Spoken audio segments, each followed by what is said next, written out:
to our witnesses for being here today. As a New Yorker, I'm especially happy to welcome Mr. Arbini here to tell his story. I think we can learn a lot from you and expose the decisions that were made by the Cuomo-Hochul administration that ultimately led to over 17,000 of our seniors dying, and unfortunately, your father, and my condolences for that. I just want to talk about the timeline because on March 13, 2020, CDC and CMS released guidance stressing that a COVID-19 positive nursing home resident must be quarantined and properly treated. The guidance directly forbids nursing homes from accepting patients they were unable to properly treat. Then on March 15th, in a phone call between Jared Kushner and Governor Cuomo, Cuomo allegedly said, for nursing homes, this could be like fire through dry grass. He admitted that.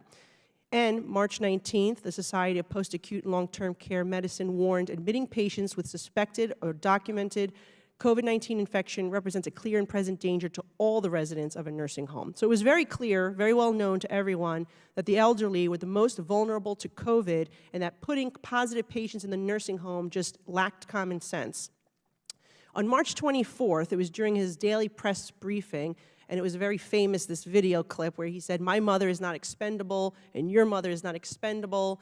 And yet the very next day is when he put out that directive, that lethal directive that mandated nursing homes, regardless of their ability to provide care, to accept the COVID-19 positive patients discharged from hospitals. And that directive prohibited the nursing homes from even testing the patients prior to admittance. And to boot, the state didn't even provide the PPE to help the nursing homes. And like you said, you were delivering PPE, so was I, going to the nursing homes to try to help them because they were forced to do this without any help from the Cuomo administration. And it was directly against the CDC and CMS guidance and common sense.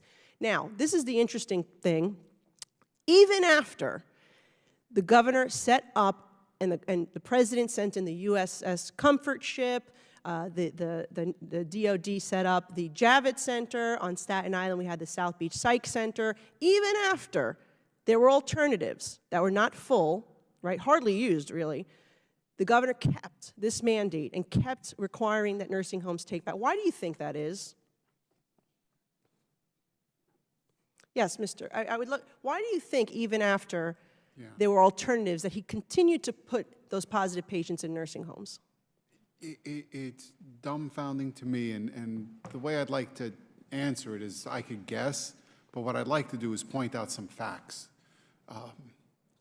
On March 19th, he started working with book publishers on his book, our former governor, and 4 months later, he all of a sudden has a book and a book deal, and he's lying about all the numbers. He called the president at the time, President Trump, and asked for help. President Trump set up in less than 10 days, 3,000, almost 3,000 beds, no, 2,000 beds at the Javits Center. They mobilized. And 5 days after March 25th-ish, they all are open. We did a FOIL request and found out on April 7th, the Vice Admiral in charge of those facilities was emailing the executive chamber and saying, we have nobody here, please send us. And you see the chain of emails, they're getting the runaround.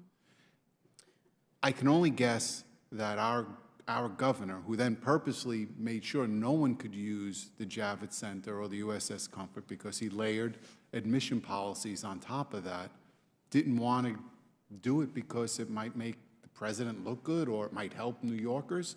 I can't understand how you could not do it.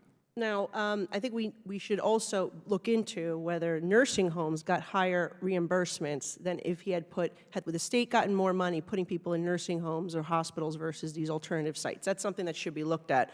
But one question, you mentioned your father was in the nursing home from when? When did he start being in the nursing home? I don't remember the exact date for the last one, but I think it was around March 25th, plus or minus a couple. March 25th, so it was before the directive. Yeah, I think it was, sorry, it was a week before? So he was in the nursing home a week prior to the directive happens, and you're saying in April is when your father was positive and passed away. And at that time, there were these alternatives set up.